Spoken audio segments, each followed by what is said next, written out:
Hi and a huge Christmas welcome to Steve's Kitchen. Today we're going to be making luxury Christmas pudding in a mug. Now it's a little extra work, not a great deal, but it's still very quick to make. And for a bit of fun we're going to be making custard in a cup as well. So let me show you how.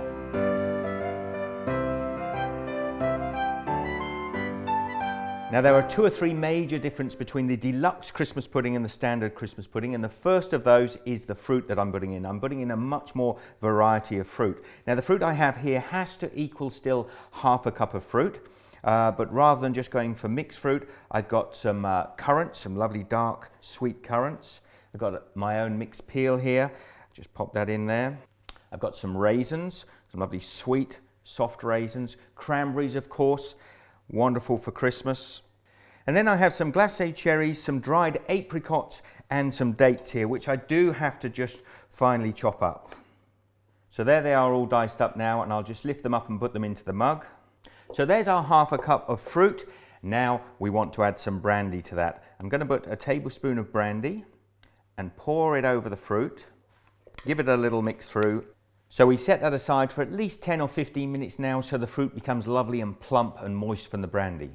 And whilst that's doing that, we're going to make custard in a cup. So how are we going to make custard in a cup? Well, we're going to take 1 egg yolk, pop it into our cup, 2 teaspoons of granulated sugar, and 1 tablespoon of corn flour. Now I know our American friends call that cornstarch. And we're going to add half a teaspoon of vanilla extract. And then we're going to take these ingredients and mix them to a paste. And try to mix that until you've got no lumps in there at all. Now here I've got 1 cup of full cream milk, and I'm just going to pour about 1/4 of that in there and then just mix it through again so we don't get any lumps in the custard. And when it's nice and even like that, we'll take the last bit of the milk, pour it all into the cup. Now give that one last good stir. Then we're going to pop that straight away into the microwave for 30 seconds, bring it out and stir it again. Now it's important that we take the custard out of the microwave every 30 seconds and give it a good stir if we don't want lumpy custard. Now that'll go back in for another 30 seconds, probably about 1.5 to 2 minutes before it's completely thickened. Now look at that custard, it's beautiful, there are no lumps in there, it took about 2 minutes, and you do have to let it boil, just bubble a little bit, but be careful, don't overdo it. So now that is piping hot, we'll just set that aside and finish our Christmas pudding.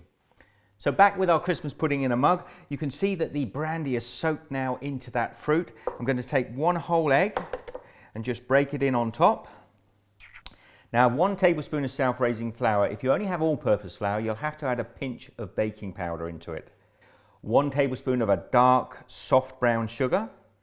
Now this is luxury Christmas pudding, so I am using half a tablespoon of suet. If you can't get suet, use butter. 1/2 teaspoon of Dutch processed good quality cocoa. And of course the spices. I've got mixed spice here and I'm going to put 1 teaspoon of mixed spice in. 1 tablespoon of milk and 1 tablespoon of vegetable oil. And as I said on the last pudding, you can choose between a treacle and a molasses. This time I'm going to use the molasses. So that's 2 tablespoons of dark molasses. Now will you look at that? I'm going to mix that up now. The smells coming from there are delightful. I'm going to mix that up to a lovely soft batter. And once all your dry goods are incorporated and you've got a nice smooth batter, that is going in a microwave at high for 2 minutes. And you can just imagine how that is going to smell and taste when it's cooked. Now that's come out of the microwave and it is looking and smelling delicious. I've got my custard in a cup here. I'm not going to eat it out of the mug. I'm just going to run a knife around the inside of the cup and then just pour this one out onto my plate like that. My, that looks fantastic. Now we've got our custard. I do love a bit of custard on my Christmas pudding. Now let's pour that on there. There's enough here probably for 2 people. Now I'm in Christmas pudding heaven. Doesn't that look fantastic? My God, I am so impressed. The smell coming off here, the custard is perfect. I am lucky enough. I wish I could share this with some of you. It's just wonderful. Let me know if you decide to make this and try it. Now be careful, out of the microwave, this can be very hot. I'm going to give this a try.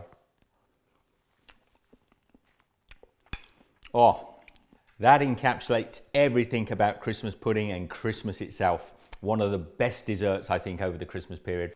Well, I hope you try this one. It is absolutely delicious. And please, whether you try this one or the last one, comment down below and let me know you have. It'd be great to hear from you. Share the love, give this the thumbs up. I'll see you next time.